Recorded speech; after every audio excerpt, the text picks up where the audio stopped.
आने वाले 3 महीने जो हैं, हमारी हर क्वार्टरली ये मीटिंग होती है और आने वाले जो 3 महीने रहेंगे वो अपने आप में बहुत क्रूशियल है, बहुत इम्पोर्टेंट 3 महीने होते हैं स्कूल के लिए, क्योंकि यही वो 3 महीने हैं जब हमको एक सबसे पहले एग्ज़ामिनेशन हमको कंडक्ट करनी है।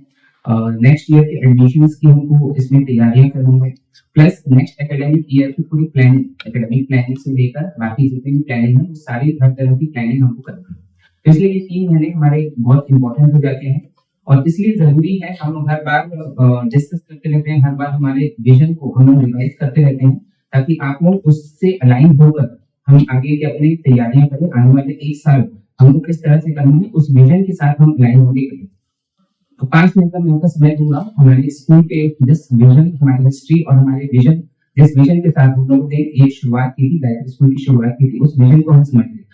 सबसे पहले तो दोस्तों मैं अगर बताऊँ पिछले 1000 सालों में अगर आप मुझसे पूछे कि सबसे बड़ा नुकसान हमारे देश का क्या हुआ?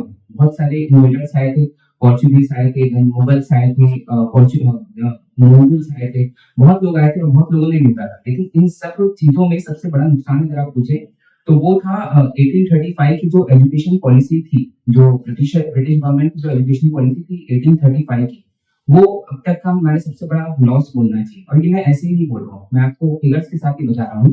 आप 1835 के पहले अगर आप देखें तो टोटल जीडीपी में भारत का जो प्रतिशत था दैट वाज 25%। और ये कम नहीं होता है, मतलब अगर पूरा विश्व 100 रुपए की चीजें बना रहा है तो उसमें से 25 रुपए की चीज भारत बनाता था। ये मैं 18वीं शताब्दी 1800 की बात कर रहा हूँ। और उसके पहले कितनी आप जानते हैं कि कितनी लूट हो चुकी थी, कितने लोग मुगल, पोर्चुगीज सब आकर हमको लूट चुके थे। बावजूद उसके इतना बड़ा परसेंट हमारा हुआ करता था। इस एजुकेशन पॉलिसी से हुआ क्या, जब ब्रिटिशर्स छोड़ के गए 1947 में, तब टोटल जीडीपी का सिर्फ 3% हमारे पास रह गया था, इंडिया के पास रह गया था। इतना बड़ा चेंज यहाँ पर हमको इस एजुकेशन पॉलिसी में मिला था और ये छोटी चीज नहीं होती, इसलिए मैंने बताया। और 2 प्रमुख कारण थे ब्रिटिशर्स के इस पॉलिसी को लाने के पीछे। पहला जो रीजन था वो ये था, they wanted to make sure कि आज के बाद यानी कि 1835 के बाद कोई भी लीडर इस धरती पे पैदा नहीं होना चाहिए। ये उनका विजन था ब्रिटिशर्स का। और मैं समझता हूँ ऑलमोस्ट 100% उन्होंने उस विजन को अचीव किया था। और जितने भी आप उसके बाद के जो लीडर्स देखे, या तो वो जैसे स्वामी विवेकानंद जी हो गए, उनका फॉर्मल एजुकेशन से कोई लेना देना नहीं था, वो अपने गुरु स्वामी रामकृष्ण परमहंस के कारण आगे बढ़े थे। आप महात्मा गांधी जी को देख लीजिए, जवाहरलाल नेहरू, सरदार पटेल, देन सुभाष चंद्र बोस, हर कोई बाहर जाके बाहर की यूनिवर्सिटी से पढ़ा था। कुल मिला के यहाँ की फॉर्मल एजुकेशन से कोई भी बड़ा लीडर उसके बाद निकल नहीं पाया। ये उसकी सबसे बड़ी अचीवमेंट ब्रिटिशर्स की रही थी। दूसरी जो इम्पोर्टेंट चीज थी कि वो लोग इससे इससे ज्यादा खतरनाक चीज थी कि वो लोग हमारे कल्चर को खत्म करने पे तुले गए और उसका असर आज तक है। आज भी हम अगर देखें तो हम कोई कोट सूट और टाई वाला आदमी हम देखते हैं तो हमको लगता है यार कि यार बहुत स्टैंडर्ड वाला बड़ा आदमी है। और कोई अगर धोती कुर्ता पहन के ट्रेडिशनल ड्रेस में आए, पगड़ी पहन के आए, या फिर साउथ वाला कोई शर्ट और धोती में आए, तो हमको लगता है यार कि यार लो लेवल का आदमी है। तो वो कल्चरल शिफ्ट जो हम चाहते थे, वो कल्चरल शिफ्ट भी उनको मिल गया। मतलब ऑलमोस्ट 100% उन्होंने उस चीज को अचीव कर लिया ब्रिटिशर्स ने। मुझे ये बात बताने में बहुत खुशी है और बहुत गर्व है कि 1980s के टाइम में जब कॉन्वेंट का कल्चर अपने पीक पर था, जब माता पिता भी अपने बच्चों को कॉन्वेंट में भेज के गर्व महसूस करते थे और बोलते थे देखो हमारा बच्चा कॉन्वेंट जा रहा है, देखो टाइम लगा के जा रहा है। हमारे स्कूल ने, और मैं प्रणाम करना चाहूंगा उस समय की लीडरशिप को, गंगू चाचा जी और उनकी टीम को, हमने ये डिसीजन लिया था कि कोई भी हमारे, हम भले ही इंग्लिश पढ़ाएंगे लेकिन हम ये कल्चर को स्वीकार नहीं करेंगे, हम टाइम नहीं लगाएंगे। और ये छोटा डिसीजन नहीं था, हो सकता है पेरेंट्स का भी उस समय विरोध आया होगा, लेकिन उस चीज को हमने वहां उस समय किया था और उस समय से हम मॉरल एजुकेशन को बहुत ज्यादा और कल्चरल चीजों को बहुत ज्यादा बढ़ावा देते हैं गायत्री स्कूल में।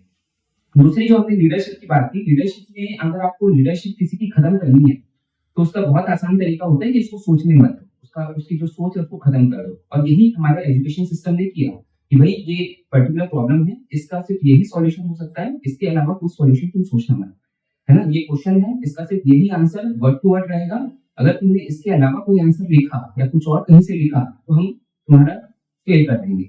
ये सबसे बड़ी चीज थी। इसको भी बहुत टाइम बाद, ऑलमोस्ट 25 इयर्स बाद हमारी गवर्नमेंट ने एड्रेस किया। ये हम लोग के लिए सौभाग्य की बात है न्यू एजुकेशन पॉलिसी में, कि हम अब बच्चों को सोचना सिखा रहे हैं। अब बच्चे अगर क्वेश्चन पूछे तो हमको वो नहीं करना है कि भाई तू ये या यही आंसर जो मैं बता रहा हूँ उसी को तेरे को लिखना है। कई तरह की चीजें उसमें इंक्लूड की गई, कई तरह की एक्टिविटीज के थ्रू लर्निंग को इंट्रोड्यूस किया गया। फॉर एग्जाम्पल अगर आपको एक छोटा सा एग्जाम्पल मैं देता हूँ, बच्चों को वो सिखाना है कि हमको स्फीयर सिखाना है, स्फीयर के बारे में। तो एक तरीका तो ये हुआ कि हम बोर्ड में सर्कल बनाए, फिर उसको इमेजिन करवाए कि भाई ये 3D में देखो कैसा होगा। दूसरा तरीका ये है कि उसको बाहर ग्राउंड में लेके जाएं, एक बास्केटबॉल पकड़ाएं, उसको बताएं कि ये स्फीयर है, इसका ये डायमीटर होता है, ये इसका सरफेस एरिया होता है। तो वहां से मैथ्स होगा, उसको ये फेंक के बताएं कि ये ऐसे फेंकाता है तो ये प्रोजेक्टाइल एंगल हो गया। वहां पर फिजिक्स भी आ गया और साथ ही साथ क्योंकि हम खिला रहे हैं उसको तो फिजिकल एजुकेशन भी आ रहा है। तो ये इस तरह की चीजों को कंबाइन करके, लेकिन अनफॉर्चुनेटली अभी तक उतना ज्यादा इम्प्लीमेंट नहीं हुआ है। और मुझे ये भी बताते हुए खुशी होती है कि हम one of the few schools हैं जो एक्टिविटी बेस्ड लर्निंग को हमने आगे बढ़ाया है पिछले कुछ सालों में।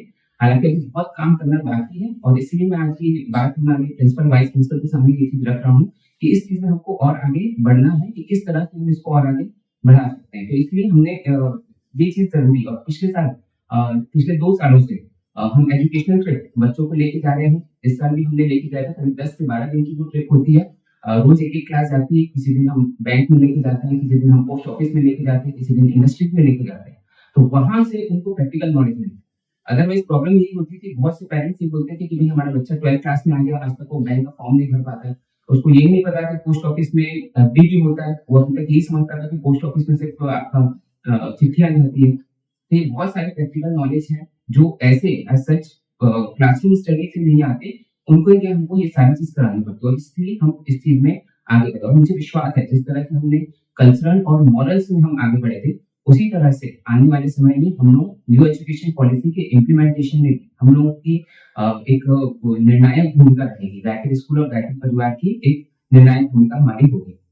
और इसलिए नेक्स्ट ईयर का ये मैं क्यों बता रहा हूँ आज, क्योंकि अभी हमको नेक्स्ट ईयर का एकेडमिक प्लानर भी हमको बनाना है, सारी चीजें हमको नेक्स्ट ईयर पे डिसाइड करनी है। तो ये विजन के साथ ही अब हमको आगे बढ़ना है कि हम कैसे एजुकेशन के साथ मॉरल एजुकेशन को इंट्रोड्यूस करें, और साथ ही साथ पेरेंट्स को भी हमको एजुकेट करना है, क्योंकि पेरेंट्स हो सकता है कई बार इस चीज में रेजिस्ट करें कि भाई इसकी क्या जरूरत है। तो उनको ये चीज बतानी पड़ेगी कि moral education is not a waste of time. Moral education ये पार्ट ऑफ एकेडमिक्स है, उसकी पार्ट ऑफ पर्सनैलिटी है। उनको ये बताना पड़ेगा एक्टिविटीज